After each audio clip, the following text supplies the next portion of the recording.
Bonjour à toutes et à tous, nous sommes à Clermont-Ferrand pour le départ du 1000 km, 4e jour de course, un peu plus de 4 jours que les 2500 km sont partis. J'allais presque dire ça fait une semaine, tellement j'ai l'impression que ça fait longtemps qu'ils sont partis. Tous sont sur la route, on a un niveau d'abandon à peu près de 12%, donc totalement classique. 17 personnes n'ont pas réussi à atteindre leur drop bag, mais comme nous sommes très sympathiques, leur drop bag a été transféré sur la base de vie suivante, donc là ça remet toutes les cartes en jeu et j'espère que ça va les remotiver pour rejoindre Clermont-Ferrand avant mercredi matin 7h, et puis ensuite ils vont se diriger vers les Alpes du Sud en passant par l'Ardèche. C'est une grande première. Donc pour cet épisode, pour ce premier épisode du podcast Ultra Cycling Podcast à Clermont-Ferrand, je suis avec Valentin. Salut Valentin. Bonjour Arnaud. J'allais presque dire un habitué. Presque. C'est à combien de race cross? Ça doit être ma 7e ou 8e. Première 2005. Alors, deuxième, est-ce que tu as déjà été finisher du 2005? Non. Voilà. L'année passée, ça aurait pu s'il n'y avait pas eu cette chute. Ça aurait pu, c'était bien parti, mais effectivement, il y a eu une chute en arrivant sur Biarritz. En arrivant au Pays Basque. Effectivement, je me rappelle de ton appel au poste de gestion opérationnelle et une fracture de la clavicule. C'est ça, hein? Disjonction. Oui, Disjonction, voilà, c'est ça. Comment tu es rentré, déjà ton parcours, cycliste coursier auparavant ou pas du tout?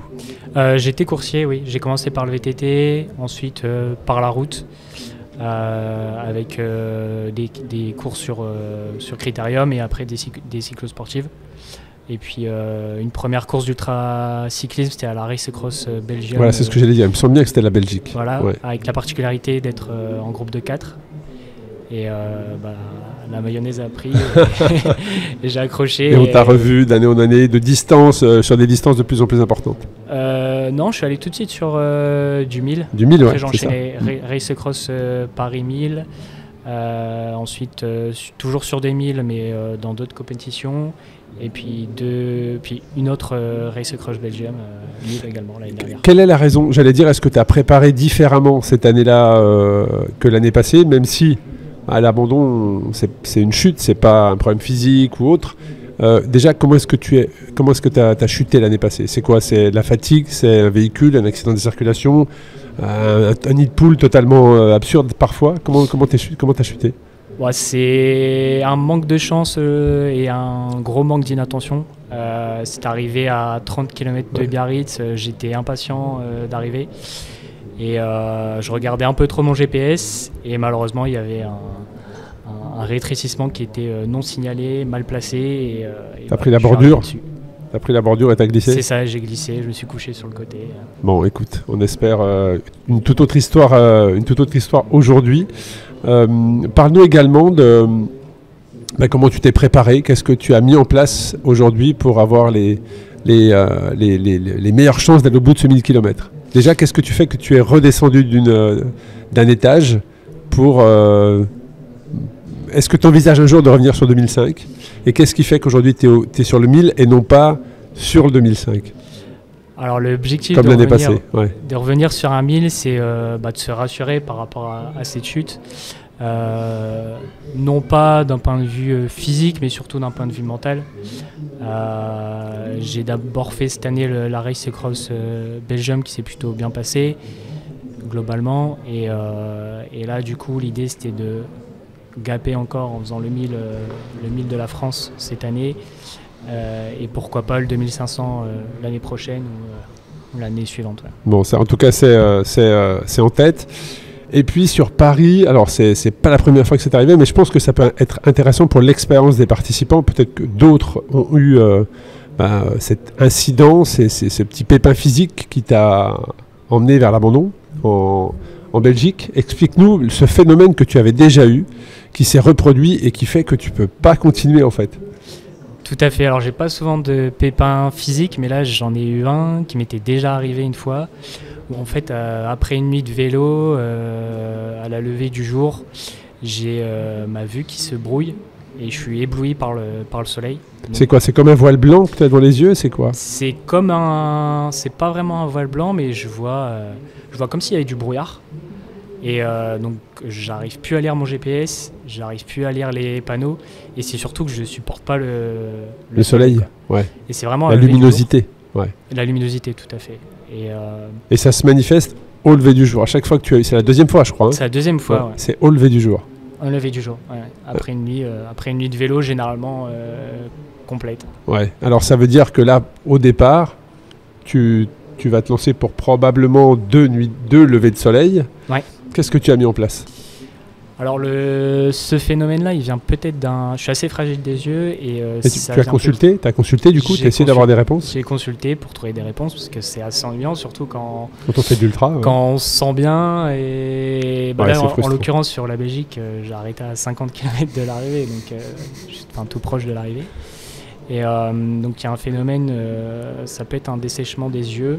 Donc là, j'ai pris un petit produit qui va me permettre de mettre des gouttes pour lubrifier mes yeux et entre guillemets pour faire en sorte que ça se passe bien. Je vais aussi prendre avec moi du sérum afin de nettoyer mes yeux, parce qu'avec la transpiration, la poussière, ça peut aussi les abîmer. Donc voilà, je vais pas hésiter à m'arrêter pour en prendre soin. Et pour éviter que ce phénomène se reproduise. Mais c'est très ennuyeux. Et est-ce qu'il n'y aurait pas une stratégie à mettre en place du style je roule jusqu'à 5h du mat et je fais ma pause de 5h à 8h.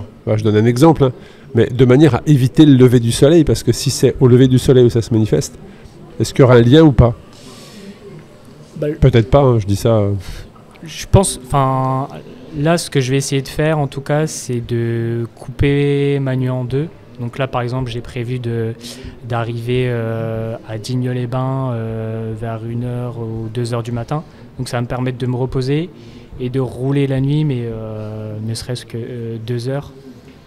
Et pas passer une nuit complète sur le vélo, parce que je pense que ça, c'est pas très bon pour moi. Et pour la dernière nuit, donc peut-être m'arrêter 15 minutes, mais de toute façon, j'aurai pas de lever du soleil si tout va bien. Comment tu suis l'épreuve du 2500?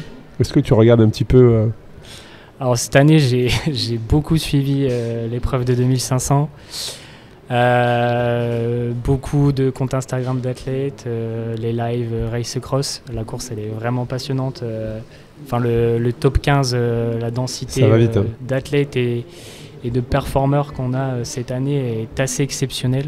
Donc je suis énormément et je suis pas un peu déçu, mais je vais pas finalement réussir à avoir le résultat du 2500 parce que je serai sur le vélo.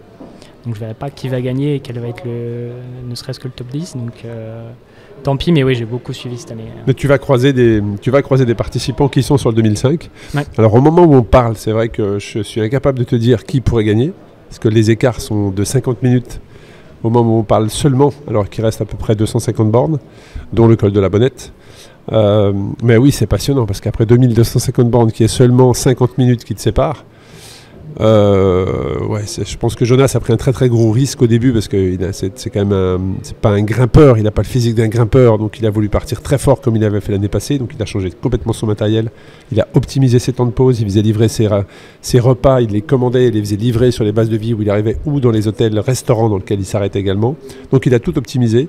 Et puis derrière on avait un Lucas qui est très très très serein dans les passages de base de vie, très calme, très posé, presque, je dirais, en jouant avec la distance avec Jonas. Et puis, dès que ça a commencé à monter, tout doucement, Lucas a remonté, l'a doublé, puis maintenant, on fait course en tête. Donc, en tout cas, moi, je ne suis pas capable de te dire, il a tant d'avance, logiquement, il devrait gagner. Voilà, tu sais ce que c'est, 50 minutes, ça peut être très, très vite. Une crevaison qui se passe mal, un glissement, une chute, voilà, ça peut aller un réveil raté, comme c'est arrivé à Alexandre Bizeuil qui a raté son réveil, et donc ça l'a emmené sur une nuit de 6h30, il est actuellement 3e, hein. Mais voilà, donc il y a plein de choses qui peuvent se passer. Quel est ton objectif, toi, sur ce 1000? Est-ce que tu as un objectif en temps? Est-ce que tu as un objectif en place? Est-ce que tu as juste l'objectif de finir et de prendre du plaisir? Ouais, alors le premier objectif, c'est finir. Faut toujours rester un peu humble sur un ultra, peu importe le format. Faut toujours se dire qu'il peut arriver plein de choses et réussir à surmonter les difficultés. Et en termes de temps, j'aimerais bien faire entre 55 et 52 heures, si tout va bien. Et après, il y aura donc une arrivée jeudi alors? Comment? Une arrivée jeudi. Tout à fait. jeudi dans la nuit de mercredi à jeudi. Ouais, voilà. Ouais. Chaque heure compte. En tout cas, on sera là pour t'accueillir. Il y a pas mal d'animations qui sont prévues dès jeudi d'ailleurs à Mandelieu avec un DJ, un barista, une barbecue party le samedi. Donc l'ambiance s'annonce très très bonne avec en plus la fête de la musique samedi 21. Et puis tu as un beau t-shirt de la marque Origine. Alors c'est pas parce qu'on t'a imposé de le mettre en tant qu'Origine partenaire, mais parce que tu travailles pour Origine depuis moins d'un an, c'est ça? C'est ça, j'ai rejoint Origine en fin d'année dernière. Et alors parle-nous de la marque, parle-nous des vélos, parle-nous un petit peu de cette entreprise française qui produit en France et qui est partenaire de Race Cross Series. C'est ça, donc Origine, de plus en plus de monde connaît maintenant. Hein, on voit beaucoup de vélos au départ Origine. On est encore une jeune marque, on a une douzaine d'années, on a été créé dans le nord de la France. On est présent sur les segments route, VTT, gravel, vélo urbain. La particularité de la marque Origine, c'est qu'on est sur 100% de vélos configurables. On n'a aucun vélo de série, tous les vélos sont produits à la commande. Donc ça laisse le choix dès le départ de choisir à nos clients de choisir les vélos en fonction de leur morphologie, de leur pratique, de leurs envies et naturellement de leur budget également. Ouais, ça c'est intéressant, c'est vrai, quand on avait fait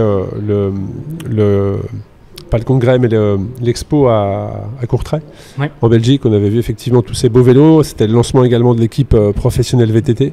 Tout à fait. Composée de champions, je crois, norvégiens, une italienne également, une femme italienne. Tout à fait, on a un norvégien, donc champion de Norvège. On a également Martina Berta qui est championne d'Italie.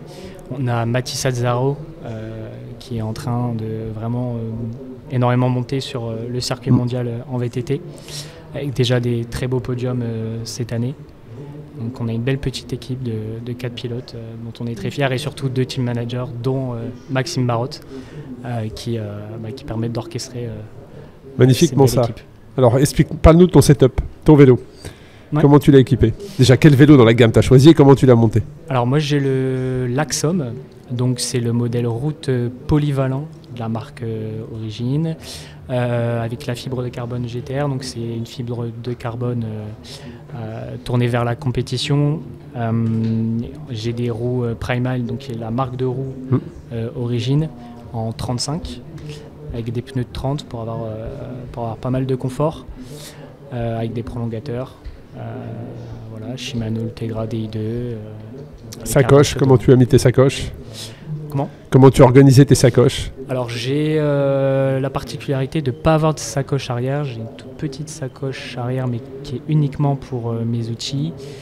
Tout est compartimenté à l'avant, avec une partie textile sur une sacoche, et une autre sacoche où j'ai plus la partie nutrition et tout ce qui va être électrique avec les câbles et batteries. C'est vrai que c'est une vraie stratégie. Moi j'ai fait un petit peu de contrôle vélo tout à l'heure pendant 2 heures, et j'ai observé justement le matériel et la position dans les sacoches, la manière dont les sacs sont rangés.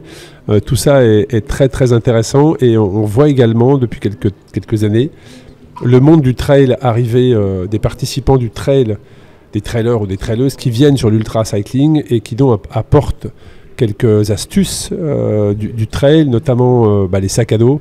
On voit de plus en plus de petits sacs à dos du trail qui arrivent. Est-ce que toi, tu t'es équipé de ça ou pas? Oui, moi je suis équipé d'un sac, effectivement, qui me permet d'avoir une grosse autonomie en eau. Oui, exactement. Et notamment sur la première nuit, et notamment sur les 500 premiers kilomètres du parcours. La traversée de l'Ardèche, où ça risque d'être compliqué de se ravitailler. Ça va être très compliqué de se ravitailler. Donc je pense que ça va être un gros atout de prendre pas mal d'eau, pouvoir s'hydrater quand on a besoin et pas être obligé de s'arrêter pour recharger indéfiniment. Et après ça me permet d'emporter aussi un peu de vêtements, et donc du coup de ne pas avoir de sacoche de selle à l'arrière, et d'avoir aussi à disposition plus de nutrition. Parfait. Et en termes de braquet, est-ce que tu es monoplateau ou double plateau? Non, moi je suis encore team double plateau. Et au niveau de braquet, ça représente quoi pour ceux qui nous écoutent, qui puissent s'imaginer avec quel braquet tu pars? Alors je suis en 50-34 et 11-34 à l'arrière, pour respecter le ratio de 1 et et gravir tous les cols qu'on a. Alors justement, belle introduction. La Bonnette. Ouais. Déjà fait? Alors la Bonnette, j'ai déjà fait 2 fois, dont une fois de nuit à 3h du matin. Donc, pourquoi? C'était juste pour t'entraîner ou c'était un kiff d'aller monter là-haut? C'était sur une course, sur une autre course d'ultra distance. Et ça s'était super bien passé. J'adore ce col. C'est très long, mais côté Josier, comme aujourd'hui, tu le passes? Tu l'avais passé ou... Tout à fait. Ouais. Toujours côté Josier. Donc la Bonnette, je connais bien. Par contre, je connais moins la Cayolle, le col des Champs et la montagne de Lure. Qui est totalement inédit. Je connaissais même pas de nom ce col, donc j'ai vraiment hâte. Ça a une grosse ressemblance avec le Ventoux, hein. Tu verras, ça va être une belle découverte. La Bonnette, ça va être magnifique. Alors je sais pas à quel moment tu vas le passer, mais si tu as la chance d'avoir un beau ciel dégagé, une belle nuit étoilée, voilà, c'est des moments magnifiques. Qu'est-ce que tu aimerais partager aux gens qui nous écoutent et voilà, est-ce que tu as un message que tu voudrais faire passer aux auditrices et auditeurs? N'hésitez pas à vous lancer dans l'aventure Race Cross, que ce soit sur un 300, un 500, un 1000 ou même plus gros, un 9500. C'est une très belle organisation. La trace est magnifique, comme chaque édition. Et puis pour les fans d'origine ou amateurs de vélo, rendez-vous à l'arrivée à Mandelieu, vendredi et samedi, où l'équipe Origine sera présente avec nos vélos d'exposition pour vous présenter toute la gamme. Génial. Un gros merci. Rappelle-nous ton dossard. Je sais même plus. USS... non, on est sur le 1000. 80. On est sur le 1000 là. Le dossard du 1000, tu connais ton dossard du 1000? Le dossard du 1000, non plus. Voilà. Bon, vous suivez Valentin. Je retiens juste mon heure de départ et après, je fonce. Quelle heure? Tu pars à quelle heure? 23h16. 23h16. Il y a quasiment 3 heures de départ ce soir. 3 heures qui sont données toutes les 30 secondes.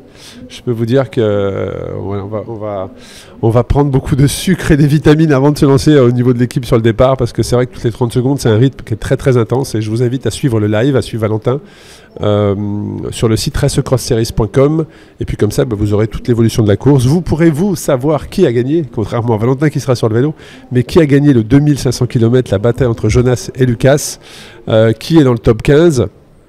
Est-ce que c'est notre concurrent anglais Marc Arnold qui va rattraper Alexandre Bizel, ou est-ce qu'Alexandre va représenter la France sur le podium, puisque devant c'est un Allemand et un Suisse, je le rappelle. Est-ce que le podium sera totalement étranger? On aura la réponse dans quelques heures. En tout cas, je vous dis à très bientôt pour un nouvel épisode du podcast Ultra Cycling Podcast. Merci.